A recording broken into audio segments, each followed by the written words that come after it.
सर्वप्रथम त Nepal infrastructure bank लिमिटेडको मालिक बन्नु भएकोमा यहाँहरूलाई धेरै धेरै बधाई। 60 किता प्राप्त गर्नुहुने भाग्यमानी महानुभावहरूलाई पनि धेरै धेरै बधाई। 50 किता पनि कम होइन। यो धेरै समयपछि आइपिओमा एउटा नयाँ उल्लास ल्याएको छ। जसरी कोभिडको सुरुवाती पिरियडमा एनआरआइसीले एउटा शेयर मार्केटलाई चलायमान बनाउनमा एउटा सहयोग गरेको थियो, त्यस्तै निफ्राले पनि एउटा आफ्नो दमदार प्रस्तुति दिएर आइपिओ मार्फत सबै लगानीकर्ताहरूलाई एउटा ह्याप्पी बनाएको छ। यो एउटा माइलस्टोन पनि हुन सक्छ नेपाली शेयर बजारको लागि। यसर्थ अब आजको यस कक्षामा भने म यो निफ्राको परिचय, मैले योभन्दा अगाडि यसको केही फन्डामेन्टल एनालिसिस अनि यो कतिमा पुग्ला, यसलाई होल्ड गर्ने कि सोल्ड गर्ने भन्ने सन्दर्भमा भिडियो बनाइसकेको छु। र आज तपाईँ मालिक भइसकेपछि भने अब मालिक भइसकेपछि यो कम्पनी कहाँ छ, के छ, कस्तो छ, हुन त यो मालिक हुनु अगाडि नै बुझेर लगानी गर्नुभएको होला। तैपनि आइपिओ हो, आइपिओ भर्दैमा त के जान्छ, सेकेन्डरी हो र यो सबै कुरा बुझेर किन्नलाई होइन। सबैले त बुझ्या हुँदैनन्। आइपिओ भर्दिया हो मेरो शेयरबाट, कतिले त कतिको त साथीले भर्दिया होला, कतिको त फ्यामिलीको मेम्बरले भरिदिएको होला, तैपनि मालिक त भइयो नि त। सो मालिक भइसकेपछि तपाईँको दायित्व हुन्छ अब आफ्नो कम्पनीको बारेमा पूर्ण रूपमा जानकारी राख्नु, यसमा भइरहेको गतिविधिबारे सूक्ष्म निरीक्षण गर्नु है। आजको यस भिडियोमा तपाईँलाई म निफ्रा ब्याङ्कको परिचय, यो एनआइएफआरए को परिचय, यसका उद्देश्यहरू, भावी योजना, वित्तीय विवरणको विश्लेषण र अगेन यसलाई होल्ड गर्ने कि सोल्ड गर्ने, कतिसम्म पुग्ला, अनि यसमा इन्भेस्ट गर्ने कि ट्रेडिङ गर्ने, यो सम्बन्धमा पनि मैले पुराना भिडियोमा भनेका केही कुराहरूको सारांश आजको भिडियोमा प्रस्तुत गर्नेछु। यस भिडियोले तपाईँलाई एउटा मार्केट प्लान गर्न पनि निकै सजिलो हुन्छ भन्ने मेरो अपेक्षा छ। त लागौँ आजको भिडियोतर्फ र यसको म परिचयबाटै सुरु गर्न चाहन्छु।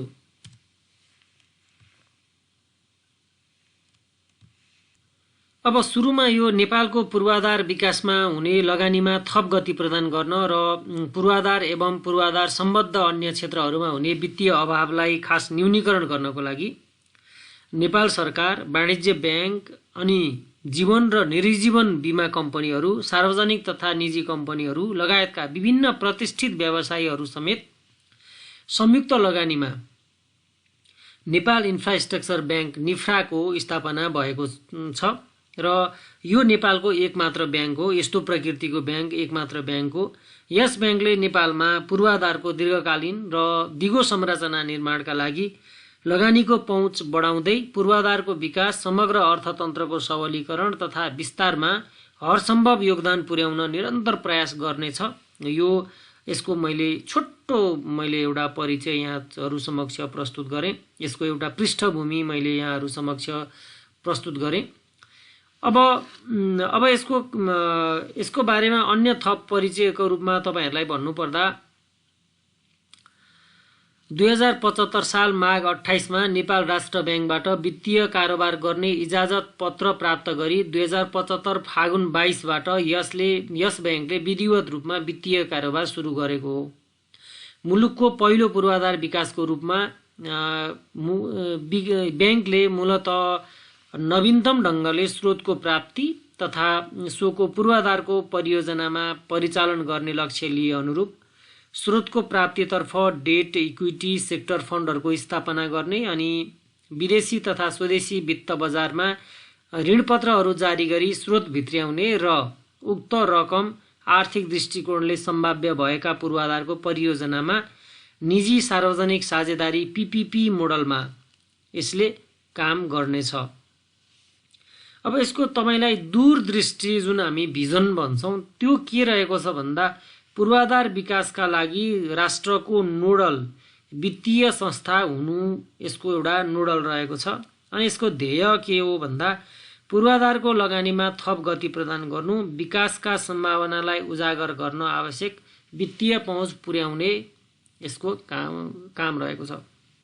अब सञ्चालक समितिमा को रहेका छन् भन्दा श्री अनुज अग्रवाल हुनुहुन्छ, अनि श्री श्रीकृष्ण नेपाल, श्री चन्द्रप्रसाद ढकाल, श्री लालमणि जोशी यो सञ्चालक समितिमा हुनुहुन्छ।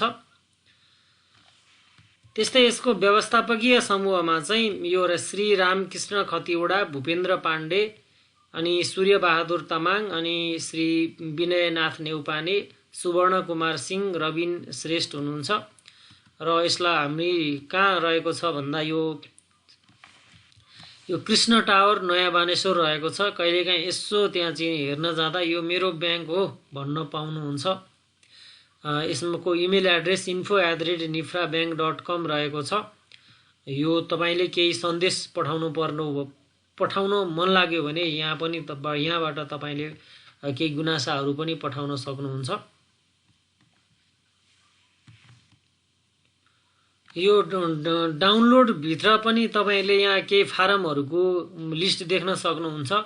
यसबाट तपाईँले चाहिँ यसको कार्य प्रकृतिका सन्दर्भमा धेरै इन्फर्मेसनहरू पनि लिन सक्नुहुन्छ। जस्तै खाता खोल्ने फारम गैर व्यक्तिगत अनि खाता खोल्ने फारम व्यक्तिगत, यो दुईटै दिएको। यसको अर्थ के हो भने व्यक्तिगत हिसाबले पनि तपाईँले खाता खोल्न सक्ने हुनुहुन्छ। यसमा यो एउटा एडिसनल इन्फर्मेसन यहाँहरू समक्ष मैले प्रस्तुत गरेँ। जस्तै व्यक्तिगत खाता खोल्ने सम्बन्धमा यहाँ यो फारम रहेको छ। यो निवेदकको नाम, यो संयुक्त निवेदन या नाबालकको अथवा कर्मचारीको हकमा यहाँ यो फारमहरू भरेर तपाईँले खाता खोल्न सक्नुहुन्छ र फिक्स्ड डिपोजिट गराउन सक्नुहुन्छ। यो व्यक्तिगतको लागि पनि अलो गरिएको छ। अब यसले कसरी काम गर्छ भन्ने सन्दर्भमा तपाईँलाई अझै जानकारी दिन मन लाग्यो भने तपाईँले त्यहाँबाट एउटा निर्देशिका भन्ने छ, यो निर्देशिका डाउनलोड गर्नुभयो भने यहाँ एउटा निर्देशिका भन्ने छ, यहाँ हेर्नु होला। यो निफ्रासँग सम्बन्धित निर्देशिकाहरू भन्ने छ। यो निर्देशिका डाउनलोड गर्नुभयो भने तपाईँले यो एउटा प्राप्त गर्नुहुन्छ। जस्तै मैले यहाँ डाउनलोड गरिसकेको छु। यसमा धेरै कुराहरू लेखिएको छ। पूर्वाधार विकास ब्याङ्कलाई जारी गरिएको निर्देशन 2075 भनेर भनिएको छ। यसमा तपाईँलाई धेरै इन्फर्मेसनहरू पाउन सक्नुहुन्छ। अब यहाँ सबै त भनेर साध्य लाग्दैन, छोटकरीमा म केही टाइटलहरू मात्रै देखाउन चाहन्छु। यो लगानी सम्बन्धी व्यवस्था रहेको छ, अनि तथ्याङ्क विवरण सम्बन्धी व्यवस्था, अनि यो लेखा नीति, अनि कारोबारमा निहित अनिवार्य मौजात कति रहन पर्ने, क्षेत्रीय कार्यालय के कसरी खोल्न सक्छ, ब्याज दर के कसरी गर्न सक्ने व्यवस्था छ, वित्तीय स्रोतको सङ्कलन के कसरी गर्छ, अनि लगायतका विभिन्न निर्देशिकाहरू जारी गरिएको छ। अर्थात् यसको सबै प्लानिङ अलरेडी छ र अब यसलाई कार्यान्वयन मात्रै गर्ने हो। यसमा विभिन्न कम्पनी, यसमा विभिन्न ब्याङ्कहरूले फिक्स्ड डिपोजिट अकाउन्टहरू खोलेर उनीहरूलाई ब्याज तिरेर यसले लिन्छ। अनि यसलाई कहाँ आवश्यक पर्ने छ पूर्वाधार विकासमा त्यहाँ महँगो ब्याज दरमा लगानी गरेर यसले के गर्छ, काम गर्छ। अब यसका उद्देश्यहरूतिर जाउँ है त। यसको पहिलो उद्देश्य भनेको पीपीपीको अवधारणालाई बढावा दिने हो। अर्थात् पूर्वाधार सम्बद्ध व्यवसाय र त्यस्ता अन्य क्षेत्रको विकासमा सार्वजनिक निजी साझेदारीको अवधारणालाई मूर्त रूप दिनु हो, अनि त्यसको लागि स्रोतहरू जुटाउने हो। अनि त्यसपछि अर्को पीपीपी पछि अर्को पीएसपी भन्छ, त्यसलाई चाहिँ निजी क्षेत्रको सहभागिता, प्राइभेट सेक्टर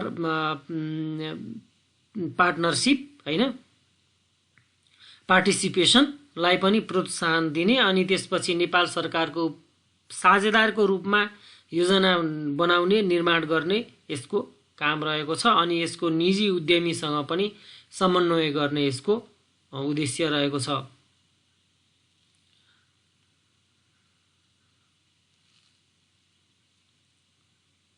अब यसको मूल मान्यताका रूपमा राष्ट्र पहिले, अनि हामी राष्ट्रको हितलाई सर्वोपरि रूपमा राख्न प्रतिबद्ध रहनेछौँ, अनि निष्ठाको रूपमा चाहिँ हामी बलियो नैतिक सिद्धान्तहरू मार्फत हाम्रो सरकारवाला माझ उच्च विश्वास एवं निष्ठाको वातावरण सिर्जना गर्छौँ भन्ने सन्दर्भमा यसको एउटा प्रतिबद्धता आएको छ। अब यसको भावी योजनाका कुराहरू गर्नुपर्दा पहिला सुरुमा त यसले निक्षेप सङ्कलनमै जोड दिनेछ यसले, र यसले अहिले संस्थागत अकाउन्ट मात्रै खोल्ने छ। र अबका दिनहरूमा भने व्यक्तिले पनि यसमा फिक्स्ड डिपोजिट अकाउन्ट खोलेर आफ्नो निक्षेप सङ्कलन गर्ने सम्भावना रहेको छ।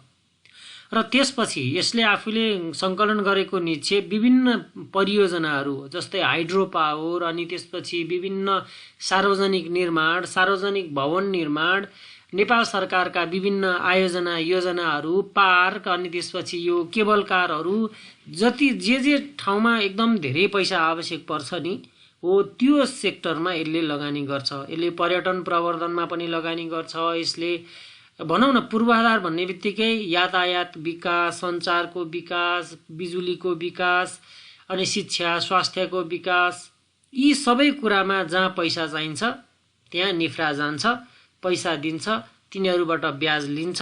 ब्याज लिइसकेपछि यसले प्रफिट कमाउँछ र यसले हामीलाई फाइदा दिन्छ।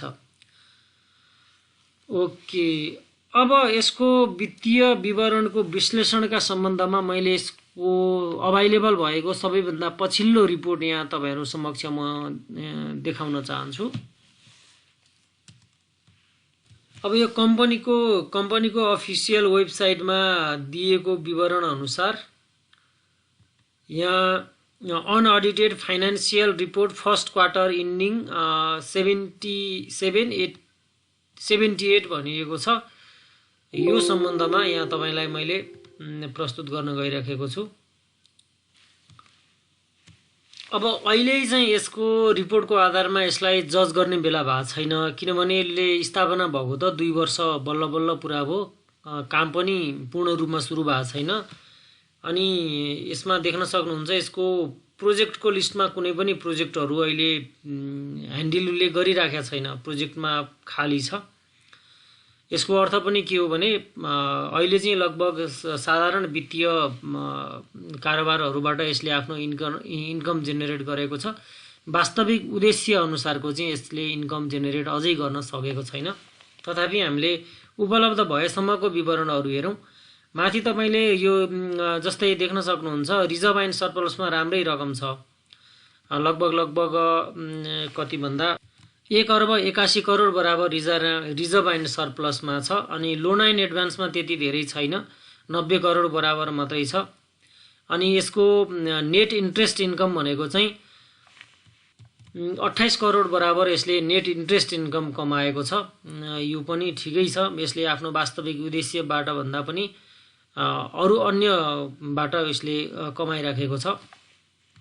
अब लिटरल हिसाबले त यो अपरेटिङ इन्कम नै पर्छ हैन। मैले भन्न खोजेको चाहिँ उसले कुनै पनि पूर्वाधारहरू जो प्रोजेक्टहरूमा उसले सप्लाई नगरिकन अबका दिनहरूमा उसले सप्लाई गर्छ नि त, हाइड्रोमा सप्लाई गर्छ, अनि विभिन्न शिक्षा स्वास्थ्य अनि त्यसपछि यातायात सञ्चार यी क्षेत्रमा उसले लगानी गर्छ र त्यसबाट अझै ह्युज इन्कम निकाल्ने सम्भावना हुन्छ, त्यो भन्न खोजेको हो। अब यसको प्रॉफिट रहेको छ, प्रॉफिट हो डिस्ट्रिब्युटेबल प्रॉफिट देखाइएको छैन। टोटल कम्प्रिहेन्सिभ इन्कम रहेको छ 18 करोड बराबर टोटल कम्प्रिहेन्सिभ इन्कम देखाइएको छ। अनि प्रॉफिट फर दिस पिरियड यो 18 करोड अराउन्डमा यसले प्रॉफिट कमाएको छ। अब यो हिसाबले अब यी माथिका इन्फर्मेसनहरुमा धेरै कुराहरू चेन्जेस हुन्छन् यसले जब आफ्नो उद्देश्य पूरा गर्छ। र अहिलेको सन्दर्भमा पी रेशियो के रे अर्न पर शेयर चाहिँ यसको 6.0 रहेको छ। यो न्युमेरिक हिसाबले त्यति राम्रो छैन, तर फ्युचरको हिसाबले यो राम्रै छ। यो रह्यो यसको एकदम छोटो र मोटामोटी रूपमा एकदम झुलुक्क हेर्दाखेरि यसको के कस्तो चाहिँ कारोबार देखिन्छ भन्ने सन्दर्भमा मात्रै। ओके, अब लागौं हाम्रो यसको अन्य विवरणतर्फ। वित्तीय विवरणको विश्लेषणहरू पनि हामीले मोटामोटी रूपमा हेरौँ र अर्न पर शेयर हेर्ने हो भने थोरै नै छ अहिले, किनभने यसले आफ्नो वास्तविक काम सुरु गरेको छैन। त्यही भएर वित्तीय विवरणमा पनि अलिकति फितलोपना नै देखिन्छ हैन। अब यसलाई तपाईले के गर्ने त? अब मालिक बनिराख्ने कि अब छोड्दिने कि अरूलाई ह्यान्डओभर गर्ने कि बेच्ने कि के छ तपाईको योजनाहरू? आफ्नो योजना पनि सुनाउनु हैन। म मेरो योजना पनि सुनाउँछु। अब मेरो योजना चाहिँ के छ भन्दा म 500 अन्डरमा पाए भने चाहिँ 200-400 किता थपेर राख्ने पक्षमा छु हैन। अनि त्यसपछि म चाहिँ अलिकति होल्ड गर्छु अनि यो बीचमा ट्रेडिङ पनि गर्छु। म 500 मा किन्छु, त्यसपछि अनि यो लगभग 1000 को अन्डरमा 700-800 पुगेपछि बेच्छु। त्यसपछि अनि यसको मार्केटको ग्राफहरू हेरेर मान्छेको मेन्टालिटीहरू हेरे अनुसार यो अब 1000 क्रस गर्ने सम्भावना छ या छैन भन्ने कुरामा फेरि विश्लेषण गरेर डिसिजन लिन्छु। अनि यदि म इन्भेस्ट गर्न चाहन्छु भनेपछि चाहिँ एकचोटी यो के हुन्छ भन्दा एकचोटि बढ्छ होइन, अनि बढेर अनि एकचोटि फेरि घट्छ के, किनकि यसबाट तत्काल रिटर्न आउँदैन। इन्भेस्टरहरूले अहिले तत्काल चाहिँ तपाईँको लगानी गरेर राख्दैनन् र बिचमा चाहिँ यो यसले आफ्नो वास्तविक काम सुचारू नगरुन्जेलसम्मको लागि चाहिँ ट्रेडिङ गर्दा ठिकै हुन्छ, किनकि इन्भेस्टै गर्नु छ। अब एकचोटि बढ्छ फेरि घट्छ अनि फेरि बढ्छ, त्यो मौका छोप्दै छोप्दै ट्रेडिङ गरेर 2-400 किता चाहिँ यसो प्रफिट निकालौँ भन्ने सन्दर्भमा मेरो रुचि रहेको छ र इन्भेस्ट चाहिँ गर्छु। एकचोटि बढेर एकचोटि फेरि घट्छ अनि त्यसपछि चाहिँ इन्भेस्ट गर्छु भन्ने मेरो सोचेको छु है। यसमा मैले तपाईँहरूलाई पनि के सल्लाह दिन्छु भने पहिला सुरुमा ट्रेडिङ गर्नुहोस्, पछि अनि इन्भेस्ट गर्नुहोस् है। अहिलेदेखि नै इन्भेस्टको लागि त्यत्तिकै राखेर 1-2 वर्ष यसले तपाईँहरूलाई बोनस दिने पक्षमा छैन र दियो भने पनि एकदम पेड अप क्यापिटल एकदमै धेरै छ। सो यसले चाहिँ होइन तपाईँहरूलाई 10% दिन पनि एकदमै ह्युज इन्कम दिनुपर्छ कि। अनि अर्को कुरा, यसको सबैभन्दा नेपालमा धेरै प्रोजेक्ट पेन्डिङ रहेको र धेरै पैसा चाहिने भनेको हाइड्रोमा हो। सो हाइड्रोको भविष्य त तपाईँहरूलाई थाहा नै छ होइन। हाइड्रोमा यदि यसले फोकस गर्यो भने अनि हामीले भने जस्तो यसको इन्कम पनि नहुन सक्छ। यो पनि एउटा तपाईँहरूलाई म अलर्ट गराएँ। अर्को भनेको चाहिँ यसले विदेशबाट ऋण लिनको लागि चाहिँ अलिकति जोखिम छ यसलाई। किन जोखिम छ भने नेपालमा हेजिङको अहिलेसम्म प्रावधान छैन। डलर र पैसाको जुन एउटा फ्लक्चुएसनमा जुन एउटा हामी रिस्क बिहोर्नुपर्छ ब्याङ्कले, त्यो नेपालमा बिहोर्नुपर्छ र यसले पनि बिहोर्न सक्ने सम्भावना पनि रहन्छ। त्यो पनि एउटा पोइन्ट रहेको छ। सो होल्ड अर सोल्ड भन्ने सन्दर्भमा पनि अनि इन्भेस्ट अर ट्रेडिङ भन्ने सन्दर्भमा पनि मैले भने 500 नपुगिन्जेलसम्म कृपया होल्डै गर्नु होला, एकदमै सोल्ड नगर्नु होला। त्यसपछि मार्केटको भेलोसिटी हेरेर 1 पटक 2 पटक 3 पटकसम्म ट्रेडिङ गर्नु। 500 मा किनेर 700 मा, 700 मा किनेर 1000 मा बेच्ने एउटा साधारण मेन्टालिटी बनाउनु। ग्राफले धोका दिएन भने म चाहिँ यही गर्नेवालामा छु। अब बाँकी कुरा भनेको त प्रिडिक्सन हो, मेरो पनि प्रिडिक्सन हो, तपाईँको पनि प्रिडिक्सन हो। प्रिडिक्सन गरेर गर्ने कुरा एक्युरेट हुँदैन। 400 300 400 मै एकदम स्ट्रगल गर्न पनि सक्छ अनि 1000-1200 पनि पुग्न सक्छ, किनकि यो निफ्रा र एनआरएनए भनेको उस्तै हो के। यो एनआरएन इन्फ्रास्ट्रक्चर प्राइभेट लिमिटेड छ नि, के अरे पब्लिक लिमिटेड छ नि, जुन हामीले केही समय अगाडि खोलेका थियौँ हामीले एनआरएनको हो। त्यसको पनि काम पूर्वाधारमै लगानी गर्ने हो, यसको पनि काम पूर्वाधारमै लगानी गर्ने हो। उनले पूर्वाधार विकास गर्छ, ऊ चाहिँ एउटा पूर्वाधार विकास गर्ने कम्पनी हो। यो चाहिँ पूर्वाधार विकासको लागि फन्डिङ गर्ने कम्पनी हो। सो उसले र यसले काम एउटै तरिकाले र पार्टनरसिप भएर पनि गर्न सक्छन्।